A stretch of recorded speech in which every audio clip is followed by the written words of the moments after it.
So hello everyone, कैसे हैं आप सभी लोग। मैं आज जो कहानी को एक्सप्लेन करने वाला हूँ वो मुझे काफ़ी ज़्यादा पसंद आई थी। मैं होप करता हूँ कि आप सभी को भी ये कहानी बहुत ज़्यादा पसंद आएगी। अगर आप इस चैनल पर नए आए हो तो चैनल को लाइक एंड सब्सक्राइब जरूर कर देना। तो चलो कहानी में आगे बढ़ते हैं। कहानी को शुरू करने से पहले मैं तुम सभी को इस एनीमे का एक ओवरव्यू दे देता हूँ ताकि तुम सभी को मालूम पड़ सके कि इस कहानी में आखिर किस चीज़ की बात होने वाली है। इस दुनिया में एक टावर है जो कि हर किसी का इच्छा पूरी कर सकता है, मगर उस टावर से किसी भी विश को मांगने के लिए उस टावर पर चढ़ना जरूरी है। अगर उस टावर पर कोई चढ़ना चाहता है तो उसे बहुत सारे चैलेंजेस से गुजरना होगा। और अब यहाँ से हमारी कहानी शुरू होती है। हमारी कहानी शुरू होती है एक बाम नाम के लड़के से जो कि उसी बड़े से टावर के नीचे बनी हुई गुफा में रहता है। यहाँ पर वो गुफा पूरी तरीके से बंद होता है और इसी वजह से बाम को कुछ समझ नहीं आ रहा होता है कि आखिरकार वो इस गुफा से बाहर कैसे निकलेगा। और साथ ही साथ उसे कोई आइडिया भी नहीं था कि आखिर वो यहाँ पर पहुंचा कैसे,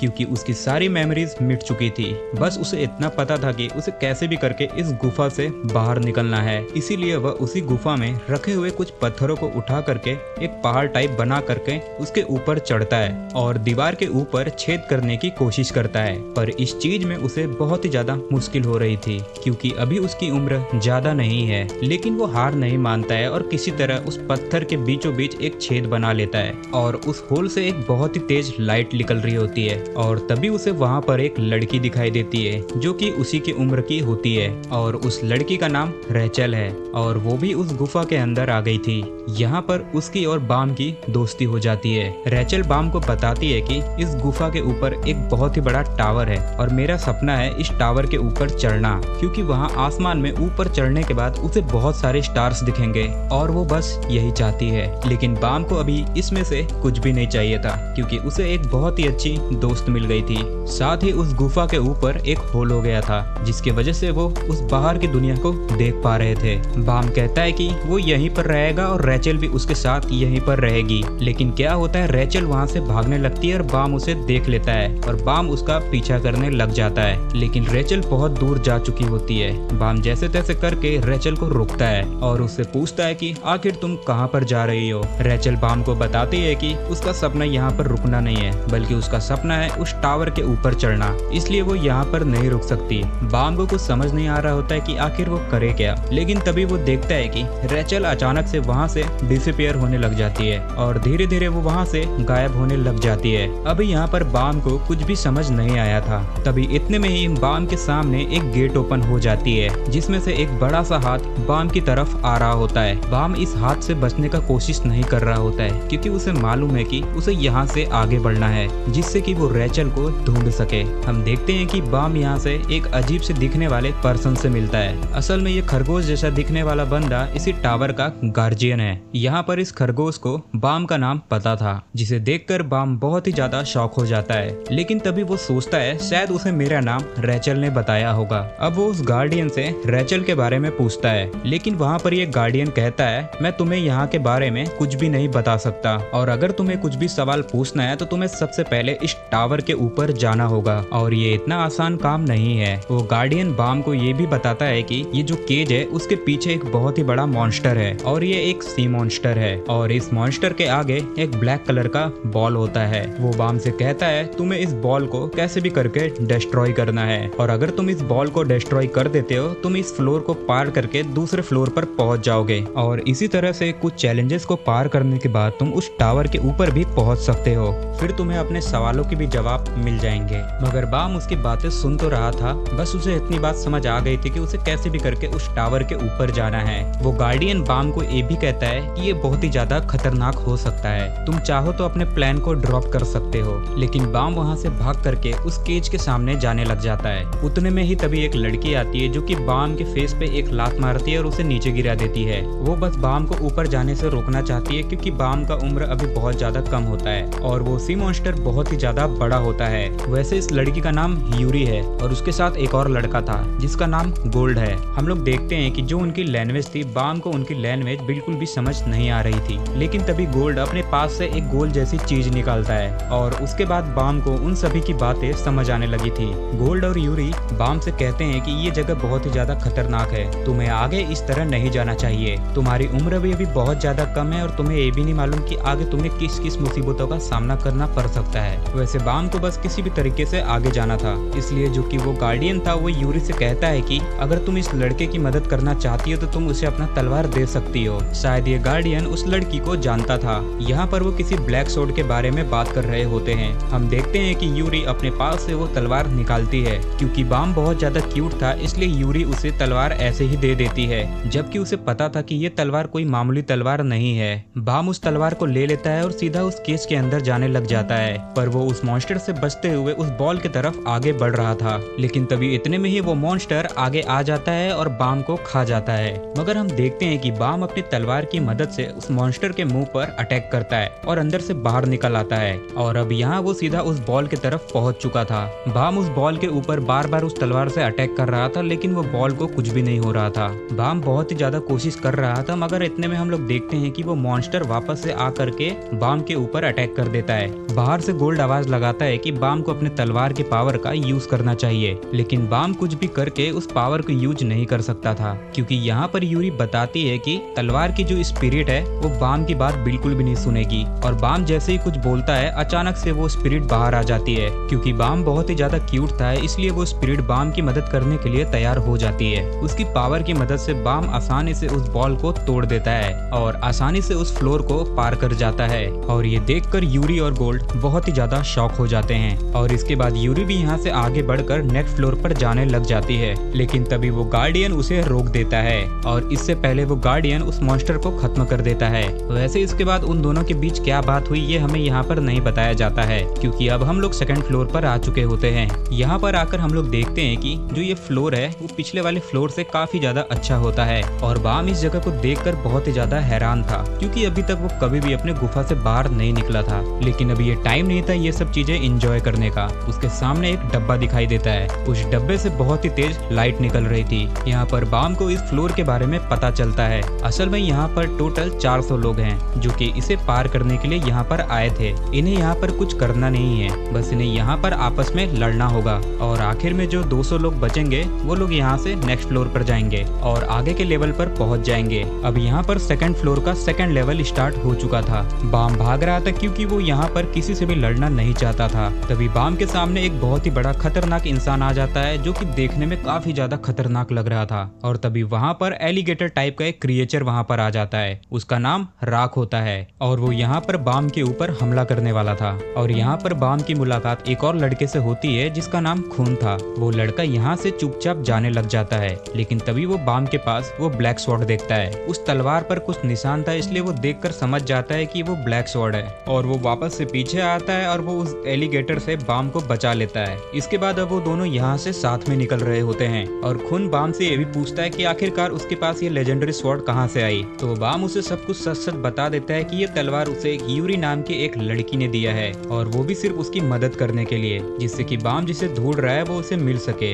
ये सुनकर खून को बहुत ही ज्यादा हैरानी होती है और ये सुनकर खून फैसला करता है कि वो अपने साथ बाम को आने देगा। और अब वो दोनों साथ में यहाँ से आगे बढ़ते हैं। उन्हें बस कैसे भी करके यहाँ पर सरवाइव करना था। वैसे जब वो वहाँ से आगे बढ़ रहे थे तो दूसरी तरफ हम एक लड़की को एक लड़के से लड़ाई करते हुए देखते हैं। उस लड़की के पास एक अजीब सा वेपन था और ये वेपन भी उसी सीरीज के अंदर आती है जिस सीरीज के अंदर बॉम्ब की ब्लैक स्वॉर्ड आती है। फिर इसके बाद हम लोग देखते हैं कि इन दोनों के बीच लड़ाई वापस से शुरू हो जाती है और यहाँ हम वापस से बॉम्ब और खून की तरफ आते हैं और वो दोनों यहाँ पर उस बॉल्स में चेक कर रहे होते हैं कि आखिर अभी तक कितने सर्वाइवल्स बचे हैं। और अभी भी 250 लोग से ज्यादा यहाँ पर थे। इसका मतलब ये था कि इन दोनों को अभी भी कुछ टाइम और छुप कर रहना होगा। इसके बाद खून बॉम्ब से उसके पास्ट के बारे में पूछता है। बॉम्ब बोलता है कि उसे अपने पास्ट के बारे में कुछ भी नहीं पता है, बस उसकी एक दोस्त है जिसके लिए वो यहाँ पर आया है। ये सुनकर खून बहुत ही ज्यादा हैरान हो जाता है क्योंकि बॉम्ब का यहाँ पर अभी तक कोई भी दोस्त नहीं था, इसलिए वो अब बॉम्ब से दोस्ती कर लेता है। और ये सुनकर बॉम्ब बहुत ज्यादा खुश था क्योंकि यहाँ पर खून उसका पहला दोस्त था।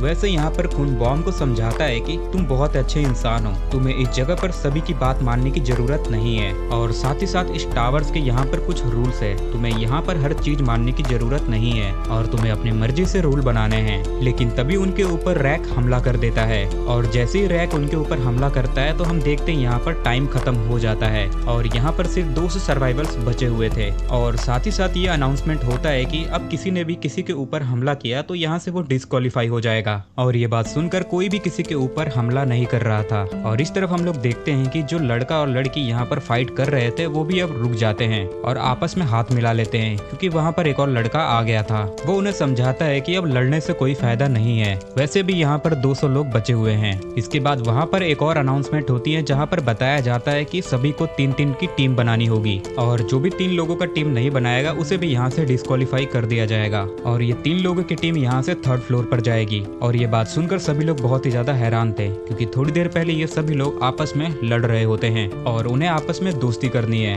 वैसे खून और बॉम्ब पहले से यहाँ पर दोस्त बन चुके होते हैं, लेकिन इन दोनों का अभी भी सिर्फ 2 लोगों का टीम है। इन्हें एक और बंदे की जरूरत थी, तो वो लोग रैक को चुन लेते हैं, लेकिन रैक इसके लिए तैयार नहीं होता है क्योंकि उसे स्ट्रॉन्ग लोगों का पार्टनर चाहिए था। और हम देखते हैं कि राग इन दोनों का पीछा कर रहा होता है। तभी बाम और खून कुछ देर आगे जा करके राग को रोक लेते हैं और यहाँ पर राग कह रहा था कि नहीं, वो किसी भी कीमत पर तुम लोगों से दोस्ती नहीं करेगा क्योंकि वो लोग कमजोर है। लेकिन जब खून आगे आता है तो वो खून को वहाँ से दूर फेंक देता है और बाम पर हमला करने लग जाता है। लेकिन हम लोग देखते हैं कि बाम अपनी तलवार को फेंक देता है और वो राग को बोलता है कि अगर तुम्हें मुझके ऊपर हमला करना है तो तुम कर सकते हो, लेकिन मैं तुम्हारे ऊपर हमला नहीं करूंगा। लेकिन बात एकदम सिंपल सी थी, क्योंकि अगर राग बाम के ऊपर हमला करता तो वो यहाँ से डिस्क्वालीफाई हो जाता, इसलिए वो भी रुक जाता है। और यहाँ पर टाइम पूरा होने वाला था, तभी हम लोग देखते हैं कि खून आगे आ करके रैक को पकड़ लेता है और तब बाम भी आगे बढ़ करके रैक को पकड़ लेता है, जिस वजह से उन तीनों का एक टीम बन जाता है। और जैसे ही टाइम खत्म होता है वो तीनों को एक दूसरे को दोस्त मानना पड़ जाता है और वो तीनों यहाँ से 3rd फ्लोर पर पहुंच जाते हैं। और यहाँ पर रैक बहुत ही ज्यादा गुस्सा था और वो बाम से कहता है कि मुझे तुमसे फाइट करनी है, लेकिन बाम कहता है नहीं, अब हम एक ही टीम में हैं और हम लोग दोस्त बन चुके हैं, हम लोग एक दूसरे से अब फाइट नहीं कर सकते, इसलिए अब मैं तुमसे लड़ाई नहीं कर सकता। इसके बाद हम लोग देखते हैं यहाँ पर एक लड़का आ जाता है जिसका नाम लियो था और यहाँ पर लियो सभी को अपने आप को इंट्रोड्यूस करता है और बोलता है कि तुम सभी का स्वागत है 3rd फ्लोर पे। और इसके बाद भी 3rd फ्लोर का भी राउंड शुरू हो जाता है, लेकिन राउंड स्टार्ट करने से पहले लियो बताता है कि उसे कुछ टेस्ट करना है, क्योंकि उसे उम्मीद नहीं था कि यहाँ पर इतने सारे लोग आ जाएंगे। उन्हें बस एक वॉल से दूसरे साइड आना था और यहाँ पर खून सोच रहा था कि आखिर बॉम इस वॉल को पार कैसे करेगा। लेकिन तभी हम लोग देखते हैं कि बॉम इस साइड हाथ उठाकर बोलता है कि मुझे तो इस वॉल ने यहाँ से धक्का ही नहीं दिया, मैं तो यहाँ पर पहले से खड़ा हूँ। और ये देखकर सभी लोग बहुत ही ज्यादा हैरान हो जाते हैं, साथ ही साथ लियो भी ये सब देखकर बहुत ही ज्यादा शॉक था। फिर लियो बाम को बताता है कि तुमने इस लेवल को पार कर लिया है और बाम लियो के पास आकर बैठ जाता है। फिर लियो बाम से कहता है कि चलो एक शर्त लगाते हैं, हम लोग चूज करेंगे कि सबसे पहले इस टेस्ट को कौन पार करेगा, यानी एक तरीके का बैट, और जो जीता वो सामने वाले से एक क्वेश्चन पूछ सकता है। बाम थोड़ा शांत हो जाता है और वो सामने वाले एक लड़की को कहता है जिसके पास वो सीरीज वाली स्वॉर्ड थी, और बाम का जवाब एकदम सही था क्योंकि वो लड़की ही सबसे पहले इस टेस्ट को पार करती है। और हम लोग देखते हैं कि जो वो दूसरा लड़का है वो भी उस टेस्ट को पार कर लेता है। फिर क्वेश्चन पूछने के बाद लियो बताता है कि उसे सच में रैकल के बारे में कुछ भी नहीं मालूम है और उसके बारे में उसने कभी सुना भी नहीं है और वो जानता भी नहीं आखिर ये है कौन, और न ही उसने कभी यहाँ पर पार्टिसिपेट भी किया है। और तभी लियो नोटिस करता है कि उसके सामने उस साइड वाटर वॉल के दूसरी तरफ एक लड़का सभी को प्रॉब्लम दे रहा है। असल में वो लड़का चाहता है कि कोई भी डिस्क्वालीफाई ना हो, क्योंकि वो इस टेस्ट को पार नहीं कर पा रहा था, इसलिए वो चाहता है कि वो डिस्क्वालीफाई ना हो। और इसी वजह से वो लड़का गन उठा लेता है। तभी लियो आकर उसके ऊपर हमला कर देता है और इसी की वजह से उस लड़के को ये कंपटीशन छोड़ना पड़ता है। और हम लोग देखते हैं कि बाकी सभी लोगों ने भी ये कंपटीशन पार कर लिया था। अब जो लोग इस तरफ आ गए थे वो अगली फ्लोर के तरफ बढ़ने जा रहे थे। ये रेड डोर लेवल होने वाला है। यहाँ पर आकर के बॉम देखता है कि ऊपर आसमान है, लेकिन बॉम ने आज तक कभी आसमान को देखा नहीं था, इसलिए वो खून से पूछता है कि आखिर ये है क्या। वैसे बॉम को ये बस एक सीलिंग लग रहा था और पूछता है कि ये बहुत ही अच्छी सीलिंग है, लेकिन फिर खून उसे बताता है कि ये एक आसमान है। तो फिर वो खून से पूछता है कि यहाँ पर रात में तारे दिखते हैं, क्योंकि वो उसे देखना चाहता था। असल में रैकल भी यही चाहती थी, लेकिन फिर खून बताता है कि नहीं, ये असली आसमान नहीं है, इसे किसी पावर की वजह से बनाया गया है, इसलिए यहाँ पर रात होना मुश्किल है। इसके बाद अगला टेस्ट स्टार्ट हो जाता है और हम लोग देखते हैं कि एक एक करके सभी टीम को भेजा जा रहा था।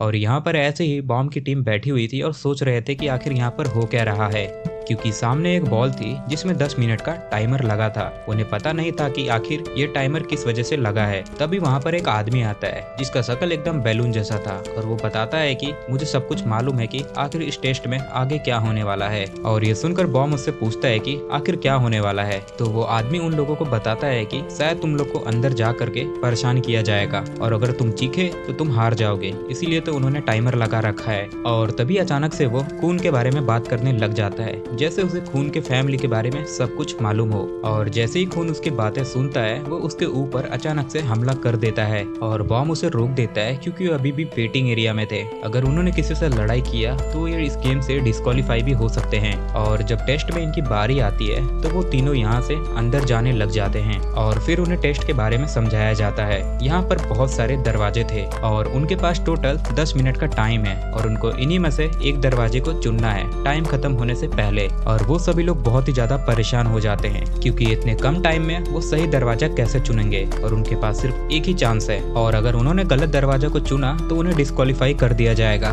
सोचते सोचते अब 5 मिनट से कम टाइम बचा था। किसी को समझ नहीं आ रहा था कि आखिर कौन सा दरवाजा खोले, मगर तभी अचानक से रैक आगे बढ़ता है और अपनी मर्जी से एक दरवाजा खोल देता है और किस्मत से वो सही दरवाजा था। इसके बाद वहाँ पर जो बंदा था वो बताता है कि असल में यहाँ पर सारे दरवाजे सही हैं, बस ये टेस्ट इसलिए रखा गया है क्योंकि कुछ मेंबर क्विक डिसीजन नहीं ले सकते और आगे वाले फ्लोर पर ये जरूरी होगा। साथ ही वो खून को समझाता है कि तुम्हारी टीम के जो टीम पार्टनर हैं वो सभी अलग है, लेकिन अच्छा है कि वो तुम्हारे टीम पार्टनर हैं क्योंकि अगर तुम डिसीजन नहीं लेते तो सभी लोग डिस्क्वालीफाई हो जाते हैं। इसके बाद वो सभी लोग आगे बढ़ते हैं और अगले टेस्ट के लिए यहाँ पर आते हैं और अब यहाँ पर सीन चेंज होता है और हम लोग सेकंड फ्लोर पर आ गए थे। यहाँ पर हम एक ग्रुप को फाइट करते हुए देखते हैं। असल में वो ग्रुप भी यहाँ पर सभी के साथ इस कंपटीशन में पार्टिसिपेट करना चाहता था। उसके हर एक मेंबर ने हुडी पहन रखी थी जिसकी वजह से उनका चेहरा नहीं दिख रहा था, पर वहाँ पर एक लड़की थी जिसका चेहरा हल्का हल्का सा दिख रहा था और वो रेचल की तरह दिख रही थी। इसके बाद यहाँ पर सभी को मालूम पड़ता है कि यहाँ पर एक ग्रुप है जो कि जबरदस्ती यहाँ पर घुसना चाहती है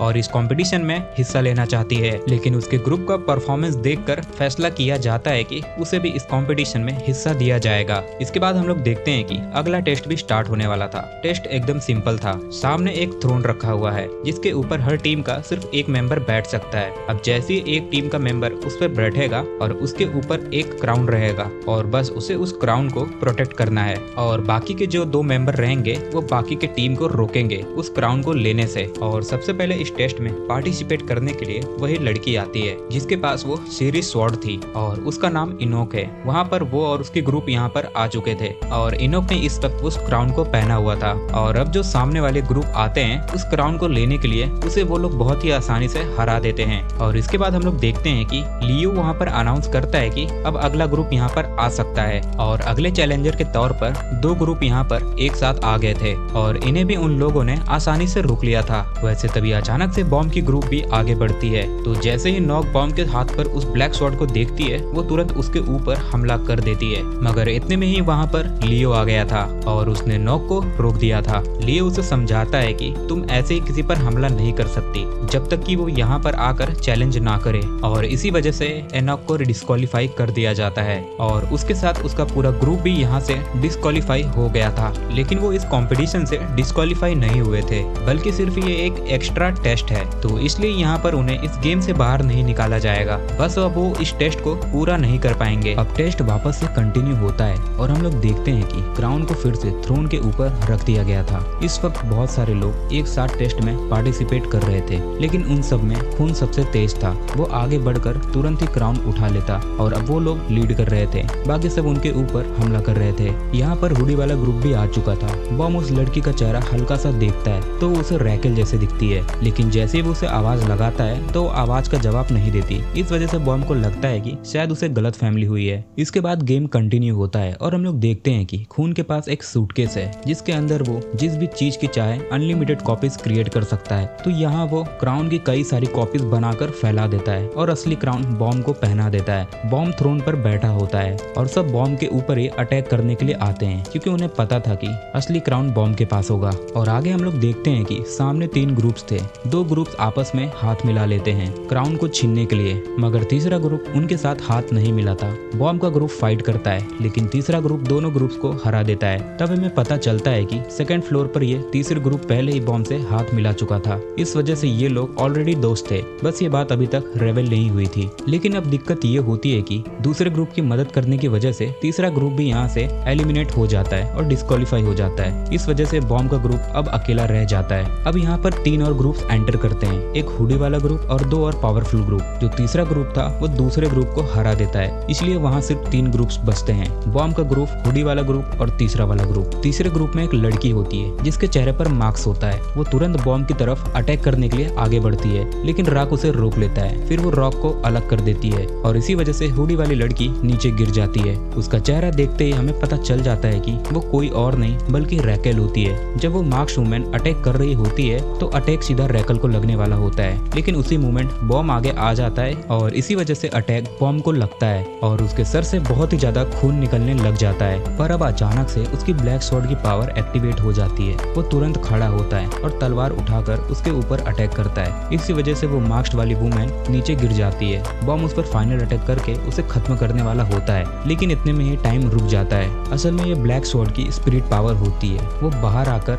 बॉम्ब से कहती है कि तुम्हें शांत हो जाना चाहिए। टाइम रुकने की वजह से बॉम्ब भी एक जगह पर रुक जाता है। इसके बाद अचानक वो बेहोश हो जाता है और टाइम फिर से नॉर्मल हो जाता है। यहाँ से सीन चेंज हो जाता है। अगले सीन में हम यूरी और गोहा का सीन देखते हैं। यूरी पूरी तैयारी कर रही होती है उस फ्लोर पर जाने की जहाँ पर बॉम्ब है। तब वहाँ एक लड़का आता है जिसको यूरी पूरी सिचुएशन समझाती है। वो लड़का ये सुनकर हैरान हो जाता है कि यूरी एक छोटे से बच्चे के लिए इतना ज्यादा परेशान क्यों हो रही है। यूरी बताती है कि इस बच्चे में बहुत सी खास पावर है और इसका अंदाजा उस बच्चे को खुद भी नहीं है। वो लड़का बोलता है कि ये सब वो उसे मिलकर समझाया जाएगा। इसके बाद तीनों यहाँ से निकल पड़ते हैं। अगले सीन में हम वापस से बॉम्ब के पास आते हैं। बॉम्ब अभी तक बेहोश होता है और काफी टाइम हो चुका होता है। खून उसका ख्याल रख रहा होता है। फिर सीन लियो के पास शिफ्ट होता है। लियो बहुत कंफ्यूज होता है कि टेस्ट के बाद क्या हुआ, क्योंकि वहाँ बहुत तेज लाइट फैली थी और किसी को कुछ वहाँ पर समझ नहीं आ रहा था। इसलिए वो टेस्ट ऑर्गेनाइजर यूहान के पास जाता है और पूछता है कि वहाँ पर आखिर हुआ क्या। यूहान बताता है कि बॉम्ब ने अपना सीसीयू पावर एक्टिवेट कर लिया था।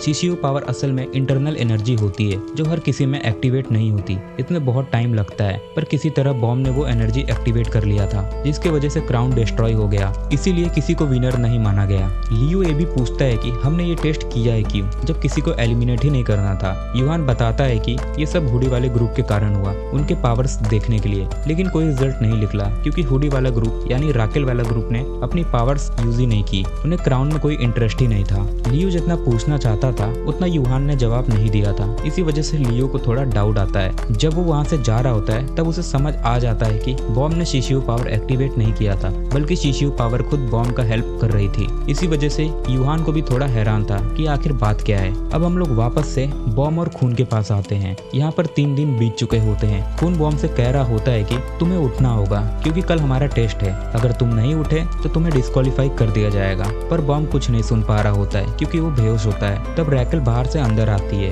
वो बॉम्ब के सर पर हाथ फेरकर खून से कहती है कि जब ये उठे तो इसे इस तरह से बात करना, इसे डाउट हो कि इसने मुझे देखा भी था या नहीं। रैकेल नहीं चाहती कि बॉम्ब को पता चले कि वो यहाँ है, क्योंकि बॉम्ब उसकी फिर से चिंता करेगा और वो नहीं चाहती वो दोनों फिर से दोस्त बने। खून को ये सब बात सुनकर थोड़ा डाउट होता है कि रैकेल ऐसा क्यों कह रही है, लेकिन वो उसको कुछ भी नहीं बोलता। अब हम लोग देखते हैं कि यूहान उस वक्त बॉम्ब की ब्लैक स्वॉर्ड लेकर घूम रही थी, क्योंकि बॉम्ब क्राउन गेम में जीत नहीं पाया। इसी वजह से अब ये तलवार अनाक की हो चुकी थी। वो तलवार की स्पीड से कॉन्ट्रैक्ट करना चाहती थी, पर वो ऐसा नहीं कर पा रही थी क्योंकि ये सिर्फ यूरी कर सकती थी। वैसे बॉम्ब भी कर पाता था और ईयोन को ये बात पता नहीं होती। यूहान उस तलवार को लेकर अपने टीम मेंबर के पास जाती है। वो उसे तलवार दिखाकर पूछती है कि क्या तुम इसे कॉन्ट्रैक्ट कर सकते हो। वो भी ट्राई करता है, लेकिन वो भी फेल हो जाते हैं। जब अनाक वापस लौटती है तब दूसरी टीम की लड़की वहाँ पर आ जाती है। वो अनाक को बताती है कि ये तलवार असल में यूरी की है और उसके सिवा इसे कोई यूज नहीं कर सकता, क्योंकि यूरी एक प्रिंसेस है। अनाक जानती थी कि वो सही कह रही है, पर फिर भी उसकी बात नहीं सुनती। अगले सीन में हम लोग देखते हैं कि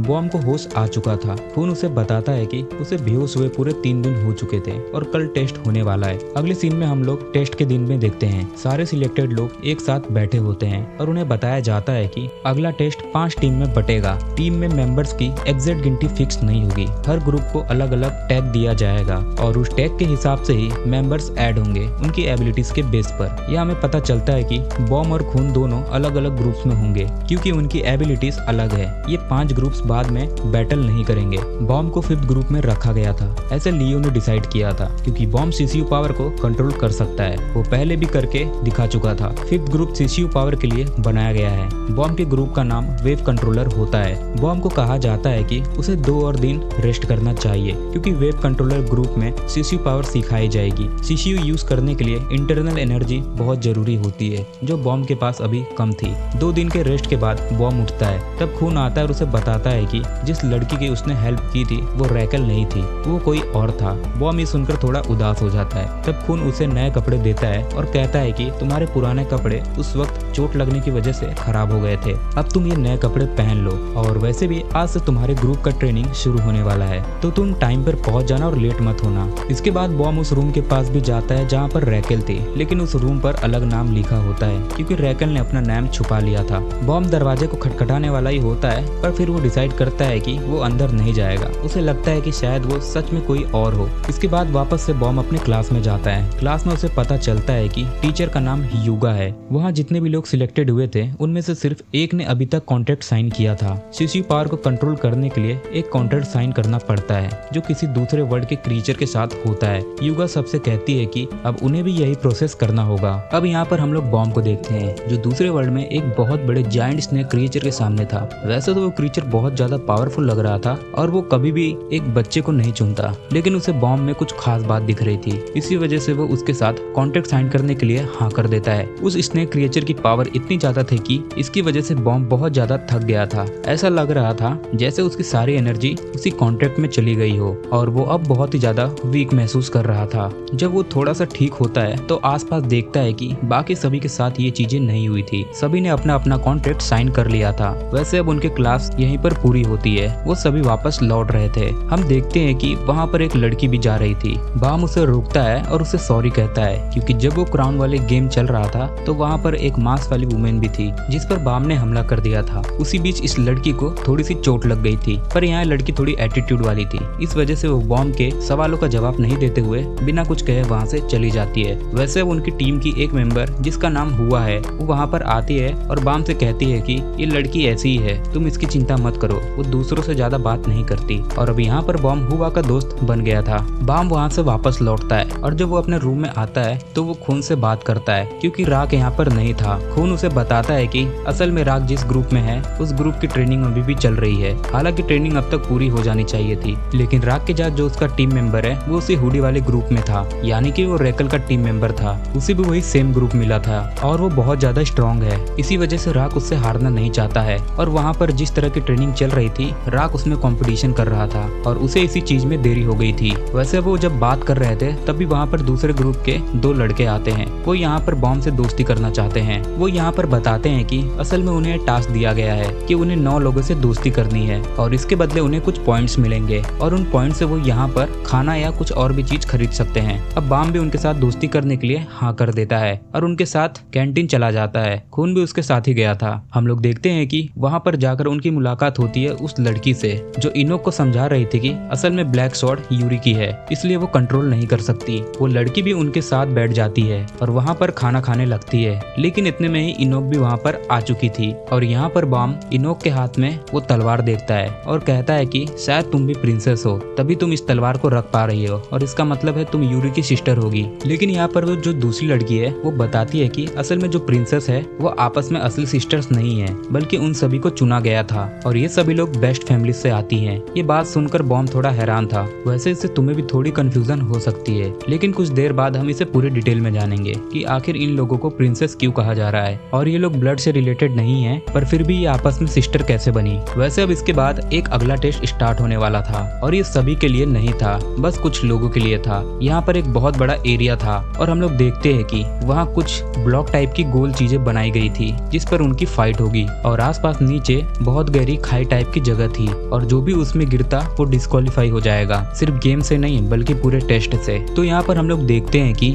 अभी वो लड़की थी जो अभी इनोक के समझा रही थी और यहाँ पर इनोक भी आ जाती है और इस बार फाइट उन दोनों में ही शुरू होने वाली थी। वैसे वो लड़की ये बात जानती थी कि असल में इनोक भी प्रिंसेस है। अब यहाँ पर उनकी फाइट स्टार्ट हो जाती है और तभी सीन चेंज हो जाता है। अब अगले सीन में हम लोग खून को देखते हैं। उसे टास्क मिला था कि जितने ज्यादा से ज्यादा लोग सभी के बारे में इंफॉर्मेशन निकालनी है। उसे कुछ इंफॉर्मेशन मिली है जैसे कि राग अपना ट्रेनिंग में बहुत ही ज्यादा अच्छा परफॉर्म कर रहा है और वो जो दूसरा मेंबर था उसे भी हरा रहा है, मगर वो यहाँ पर बाम और रैकल के बारे में इंफॉर्मेशन निकालने की कोशिश कर रहा था क्योंकि उसे बाम के बारे में और भी कुछ जानना था और उसे रैकल के बारे में भी सच पता लगाना था। लेकिन वो देखता है कि सिस्टम के अंदर ज्यादा कुछ जानकारी नहीं है। वो भी इसे देखकर थोड़ा हैरान था क्योंकि बाकी लोगों के बारे में पूरी A to Z डिटेल में लिखी हुई थी। इसके बाद हम वापस फाइट पर आते हैं, जहाँ पर हम लोग देखते हैं कि अनाक और वो लड़की लड़ रहे थे और लड़ते हुए सामने वाली लड़की थोड़ा ज्यादा ताकतवर साबित हो रही थी और वो अनाक को वहाँ से नीचे गिरा देती है। और इसके बाद वो अनाक से पूछती है कि आखिर तुम हो कौन, क्योंकि मैं जानती हूँ कि तुम असली जहाद प्रिंसेस नहीं हो। जहाद असल में वो प्रिंसेस थे जो कि इस टावर पर सबसे पहले चढ़े थे। अब पहले तो अनाक बताती है कि सच में वो प्रिंसेस नहीं है, जो उसकी मदर है वो एक प्रिंसेस थी और बस उसने उसका नाम रख लिया क्योंकि उसकी मदर का भी नाम अनाक था। अब यहाँ से हमें पूरी कहानी पता चलती है। तो जहाद वो आदमी था जो टावर पर सबसे पहले चला था और उसके बाद टावर में जितनी भी लड़कियां थी जो पावरफुल थी उन्हें बहुत ही पावरफुल एनर्जी दी गई थी, जो कि बहुत ही ज्यादा ताकत थी। और ये पावर जिसको मिली उन्हें उसकी कीमत चुकानी पड़ी। उनके साथ एक शर्त रखी गई कि वो कभी भी अपनी लाइफ में शादी नहीं कर सकते और ना ही किसी लड़के को पसंद कर सकते हैं। लेकिन जो अनाक की मदर थी उन्हें किसी से प्यार हो गया था, जिसके बाद अनाक हुई। लेकिन जब ये बात बाकी प्रिंसेस को पता चली तो उन्हें इस बात पर बहुत ही ज्यादा गुस्सा आया। उन्होंने अनाक को मदर को मरवा दिया और वो भी जला करके। ये सब अनाक के सामने हुआ था। इसी वजह से अनाक ने फैसला किया कि वो किसी भी तरह बाकी प्रिंसेस से बदला लेगी और उन सबको खत्म कर देगी। वैसे ये कहानी थोड़ी सी सैड थी, पर अनाक का मानना भी सही था। बस ये बात अलग है कि अनाक की मदर कभी भी बदले के बारे में नहीं सोचा था और वो बिल्कुल भी बुरी नहीं थी और ये चीज उन्होंने अनाक को भी सिखाई थी। अब सीन यहाँ से चेंज होता है और हमें पता चलता है कि इनकी फाइट के बाद दोनों काफी ज्यादा इंजर्ड हो गए थे, क्योंकि ये लड़ाई बहुत ही ज्यादा खतरनाक हुई थी। अभी खून ये सब बात बाम को बता ही रहा था, तभी वह लड़के वहाँ पर आ जाते हैं जिससे वो पहले मिला था और उन्हें जो टास्क मिला था कि उन्हें टोटल 9 लोगों से फ्रेंडशिप करनी थी और वहाँ पर आकर बाम से मदद मांग रहे थे। वो उसे कहते हैं कि देखो, मैं अनाक से भी फ्रेंडशिप करना चाहता हूँ और दूसरी लड़की से भी, लेकिन बात यह है कि वो दोनों दुश्मन है और अगर हम किसी एक से फ्रेंडशिप करेंगे तो दूसरी नहीं कर पाएंगे और इसी चीज में मेरा टास्क पूरा नहीं हो पाएगा। वो मदद के लिए मान जाता है और वो भी उस लड़की के पास जाता है। वो देखता है कि उसके पैर में बहुत ही ज्यादा चोट लगी हुई थी और उसके पास अब बहुत ही ज्यादा कम पॉइंट्स बचे हैं, क्योंकि उसने जब अपने पैर का इलाज करवाया था तो इस चीज के लिए उसे कुछ पॉइंट्स खोने पड़े थे। यहाँ पर बॉम अपने पॉइंट से उसके लिए कुछ खाने के लिए लाया था, जिस कारण वो मान जाती है और उस लड़के के साथ फ्रेंडशिप कर लेती है। इसके बाद वो इनोक के पास आते हैं। इनोक ने फ्रेंडशिप करने से तुरंत ही मना भी कर दिया था, लेकिन बॉम यहाँ पर उसके लिए बहुत ही ज्यादा टेस्टी चीज लेकर आया था, जिसके बाद वो तुरंत ही दोस्ती के लिए हाँ कर देती है। अब यहाँ से सीन चेंज होता है और हम लोग देखते हैं बॉम की क्लास में, जहाँ पर उनकी ट्रेनिंग चल रही थी। यहाँ हमें पता चलता है कि सभी लोगों ने कॉन्ट्रैक्ट साइन कर लिया है, लेकिन कॉन्ट्रैक्ट साइन करना ही सब कुछ नहीं था। उन्हें सेंजू पावर को भी कंट्रोल करने के लिए बहुत ही ज्यादा मेहनत करनी होगी, क्योंकि एनर्जी कंट्रोल करना इतना आसान नहीं था। यहाँ पर वो पूरी प्रैक्टिस कर रहे थे। वैसे वो लड़की हो जिसका बाम के साथ दोस्ती हुई थी, वो देखकर बहुत ज्यादा शौक थी कि बाम बहुत ही ज्यादा तेजी से फास्ट सेंजू पावर को सीख रहा है, जबकि वो खुद बहुत ज्यादा पावरफुल है, लेकिन वो भी इस पावर को इतनी जल्दी सीख नहीं पा रहा था। वैसे इसका रीजन कुछ और नहीं था, बल्कि वो लड़का जो पहले से कॉन्ट्रैक्ट साइन कर चुका था, वो सेंसिव पावर को कंट्रोल करने में मास्टर है, इसलिए वो बॉम की मदद कर रहा था और बॉम भी उससे हेल्प ले रहा था, क्योंकि भले ही कोई कितना भी अच्छे तरीके से क्यों ना सीखते, लेकिन इस पावर को कंट्रोल अपने अंदर में काबिलियत पर डिपेंड करता है। वैसे इसके बाद हम लोग देखते हैं कि जब वो अपने रूम के अंदर जा रही थी, तभी उसे एक गेट पर कोई नॉक करता है और उसे बाहर एक लेटर रखा था, इसमें कुछ लिखा हुआ था। ये तो सिर्फ हो को पता चलता है और यहाँ से सीन चेंज होता है और हम लोग देखते हैं कि एक बार फिर से सभी मेंबर्स को एक जगह पर बुलाया गया था और यहाँ पर उन्हें कुछ इंस्ट्रक्शन दिया जा रहा था। इससे पहले हम लोग ये सब देखते हैं कि यूहान लियो को अपने पास बुलाता है और उसे बताता है कि अब जो अगला टास्क यानी उनका टेस्ट जो होने वाला है, उसमें लियो लीड नहीं करेगा। उसके लिए उसने कुआन नाम के एक लड़के को बुलाया है। कुआन और लियो दोनों सेम रैंक पर हैं, लेकिन फिर भी लियो शौक था कि आखिर यूहान ने कुआन को अपॉर्चुनिटी क्यों नहीं दी। वैसे अभी हम लोग देखते हैं कि जब सभी लोगों को यहाँ पर इकट्ठा किया जा रहा था, तो यहाँ पर लियो इस सभी को गेम समझा रहा था। पहले तो हमें ये पता चलता है कि राक और उसका ग्रुप के मेंबर जिसके साथ वो कंपटीशन कर रहा था, उन दोनों को इस गेम में पार्टिसिपेट नहीं करना है। उनके पास पहले ही बहुत ही ज्यादा पॉइंट्स थे और उन्हें पहले से एक तरीके से जीता हुआ माना गया है और उनके टास्क भी बहुत ही जल्दी पूरे हुए थे, जिस वजह से उनके पास बहुत ही ज्यादा पॉइंट्स हैं। और यहाँ बाकी सभी को गेम समझाया जा रहा था